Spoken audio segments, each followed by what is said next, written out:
553 demi-fée Lumian resta calme, ne se précipitant pas pour invoquer le messager des arcanes mineurs, le chevalier des épées. Sa patience persistait alors qu'il attendait un individu en particulier. Depuis qu'il a exprimé son fort désir d'enquêter sur le rituel de prière en mer et d'agir, seules 3 vagues de personnes l'ont contacté aujourd'hui, ouvertement ou secrètement. Pourtant, la personne qu'il attendait le plus ne s'était pas présentée. Peut-être que Rubio Paco préfère attendre tard dans la nuit quand il n'y a personne? Se débarrassant de ses pensées, il sourit à Lugano. Batna vient de commencer son aventure avec Nolfi. Il voudra peut-être explorer tous les villages, villes, pâturages et vignobles autour de Port Santa avant le rituel de prière en mer. Si vous entendez parler de lui plus tard, informez-moi. Il n'est pas nécessaire de vous renseigner délibérément. Lugano ne pensait pas que ce soit grave et sourit avec compréhension. Peut-être qu'il a même assumé certaines missions en cours de route, pour gagner de l'argent en voyageant. Une fois l'interprète et Ludwig retirés dans leur chambre, Lumian s'installa dans un fauteuil inclinable et parcourut nonchalamment les manuels Highlander sous la douce lueur de l'applique murale à gaz. Au fil du temps, la nuit devint plus calme. Lumian, confirmant qu'aucune autre information n'arriverait cette nuit-là, réfléchit à la situation. Se caressant le menton, il réfléchit à cette question. Il semble que davantage de gens observent. À moins que l'enquête du grand aventurier ne fasse une percée et ne reste indemne, ils ne placeront pas facilement leur pari tant que je n'aurai pas démontré une plus grande fiabilité ou une plus grande valeur. Le trio qui nous a contactés aujourd'hui possède des traits distinctifs. Un affilié à l'église mère de la Terre, à l'abri des pertes même si son pari échoue. La guilde des pêcheries risquerait-elle une confrontation avec la cathédrale et l'ordre de la fertilité? Le second, l'imposteur gouverneur de la mer, risque fort de mourir pendant le rituel de prière en mer. Il saisirait n'importe quelle chance de survie. De plus, son manque de confiance à la fois dans l'église mère de la Terre et dans le gouvernement de Port Santa lui fait apprécier davantage l'aventurier capable de vaincre le démon démoniste. Cependant, son plaidoyer pourrait être un piège tendu par la guilde des pêcheries. Le 3e chiffre, insaisissable, faisait allusion à des indices utiles sans divulguer le secret du rituel de prière en mer.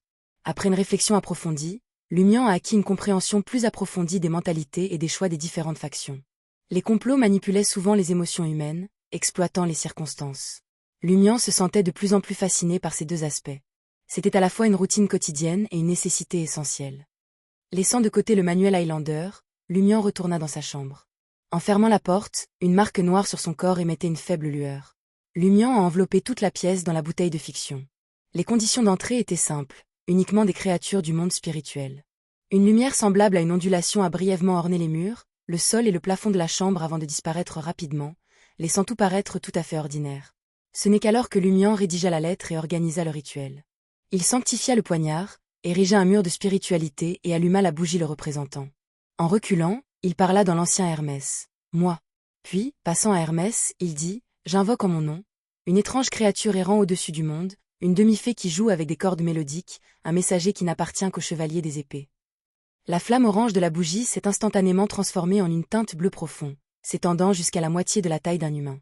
Dans l'éclat bleu, une silhouette rouge sang émergeait de la flamme de la bougie. Ressemblant à une forme humaine, il partageait des traits avec une créature que Lumian avait rencontrée dans les ruines de Cordu. Dépourvu de peau ou de revêtements externes, il exposait des muscles sanglants, des vaisseaux sanguins noirs bleuâtres, des tendons d'un blanc épouvantable, de la graisse jaune huileuse et de gros fascias rouges ou blancs. Lumian étudia le messager du chevalier des épées de 1,7 mètres de haut et réfléchit silencieusement. Est-ce que demi-fée signifie qu'il est divisé en interne? J'ai supposé qu'il serait divisé verticalement ou horizontalement. Vous ne savez pas jouer avec les cordes mélodiques? Où sont-ils? Avec ces réflexions traversant son esprit, Lumian remit la lettre pliée au messager et dit poliment à Hermès. Veuillez remettre ceci au chevalier des épées.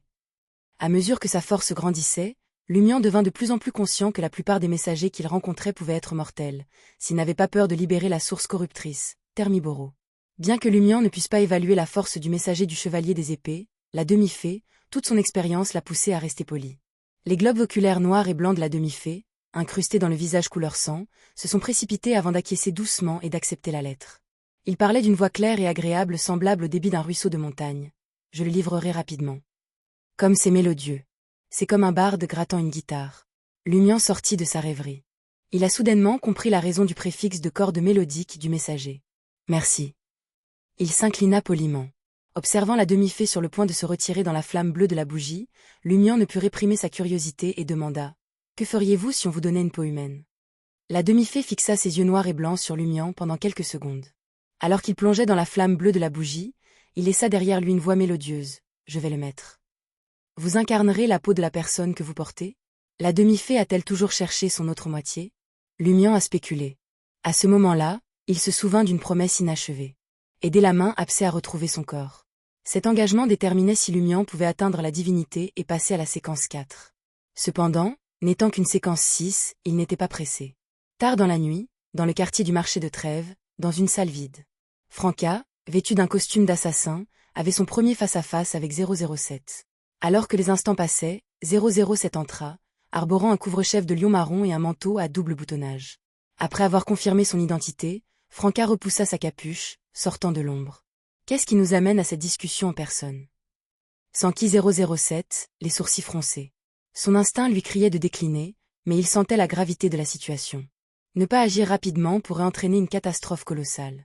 Finalement, il accédait à la demande de rendez-vous de Hidden Blood. Franca rit, les émotions tourbillonnant en elle. C'est une bonne chose. Je suis sceptique quand cela vient de toi, Hidden Blood. 007 a exprimé ouvertement son inquiétude. Franca a clarifié la raison pour laquelle elle a demandé une réunion hors ligne. C'est vrai. J'ai besoin de votre aide pour trouver quelqu'un. Les télégrammes ne peuvent pas transmettre un portrait. Je ne peux pas créer une image numérique en utilisant uniquement des mots et des points, n'est-ce pas? 007 considérait Franca avec méfiance. Vous cherchez simplement de l'aide pour localiser quelqu'un?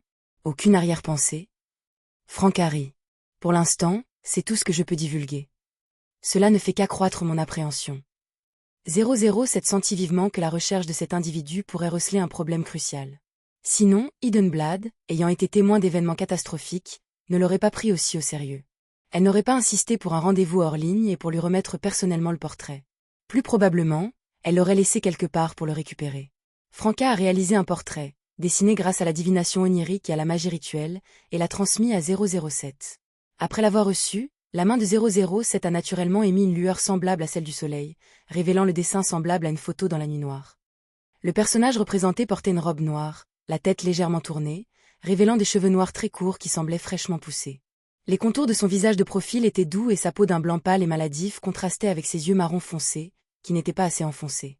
Au départ, 007 n'a rien perçu de remarquable, mais faisant confiance au talent de Hidden Blood pour semer le trouble, il a scruté pendant plus de 10 secondes. Sous le couvre-chef du lion, ses sourcils froncés alors qu'il murmurait, cela ne ressemble à quelqu'un d'aucun pays du continent Nord.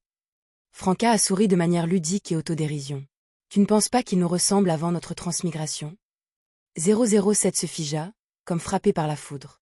Il a étudié le dessin à plusieurs reprises et est resté silencieux pendant près de 20 secondes avant de dire « Hidden Blood, comprenez-vous ce que vous dites ?» Franca leva légèrement la tête et dit d'une voix grave « Je soupçonne qu'il vient de ce pays de notre monde. » Moldu, moi et les autres avons déjà trouvé des signes d'interaction entre les deux mondes. Quand? Quels signes?